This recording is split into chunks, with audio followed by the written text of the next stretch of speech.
अस्सलाम वालेकुम dear viewers, असांजे चैनल sindhi.com ते खुशामदीद। अॼु जी हिन वीडियो में असां ॻाल्हि कंदासीं Liaquat university health and science में न्यू जॉब अपॉर्चुनिटीज़ आयूं आहिनि उन्हनि जे बारे में। ही जॉब अपॉर्चुनिटीज़ लम्स हैदराबाद ऐं जामशोरो जो लाइ आहिनि, जिन में पहिरीं जेका पोजीशन आहे उहा एनेस्थेटिस्ट जी आहे, जंहिंमें 46 जॉब्स आहिनि, जंहिंमें MBBS रिक्वायर्ड आहे। इन जो जेको पघार जो पैकेज आहे उहो 3 लाख रुपया पर मंथ आहे ऐं इन जो जेको दौरानियो आहे कमु करण जो उहो 12 कलाक आहे। उन खां अलावा ॿी जेका जॉब अपॉर्चुनिटी आहे उहा असिस्टेंट स्टाफ नर्स जी आहे। ही तक़रीबन 270 पोस्टूं आहिनि, जंहिंमें जेका क्वालिफिकेशन रिक्वायर्ड आहे उहा जनरल नर्सिंग मिडवाइफरी आहे ऐं उन खां अलावा अगरि तव्हांखे ICU में तजुर्बो आहे त तव्हांखे तरजीह ॾिनी वेंदी। इन जो जेको पघार जो पैकेज आहे उहो 60,000 रुपया आहे ऐं इन जी जेका जॉब टाइमिंग आहे उहा 12 कलाक आहे। समूरा ख्वाहिशमंद हज़रात जेके इन्हनि जॉब्स में अप्लाई करण चाहिनि था ऐं जेके क्वालिफिकेशन खे बीट कनि था त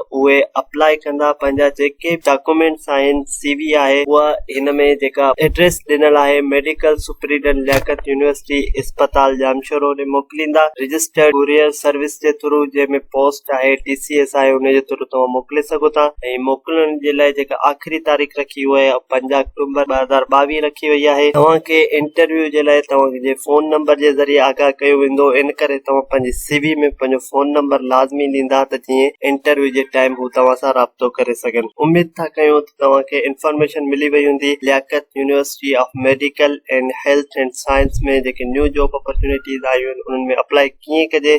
मज़ीद अहिड़नि इंफॉर्मेटिव वीडियोज़ जे लाइ असांजे चैनल खे लाइक कयो, सब्सक्राइब कयो त जीअं न्यू ईंदड़ जॉब्स जूं वीडियो आहिनि, यूनिवर्सिटीज़ में एडमिशन जूं वीडियोज़ आहिनि, ॿियूं इंफॉर्मेटिव वीडियोज़ आहिनि, उहे अव्हां ताईं पहुची सघनि। अल्लाह हाफ़िज़।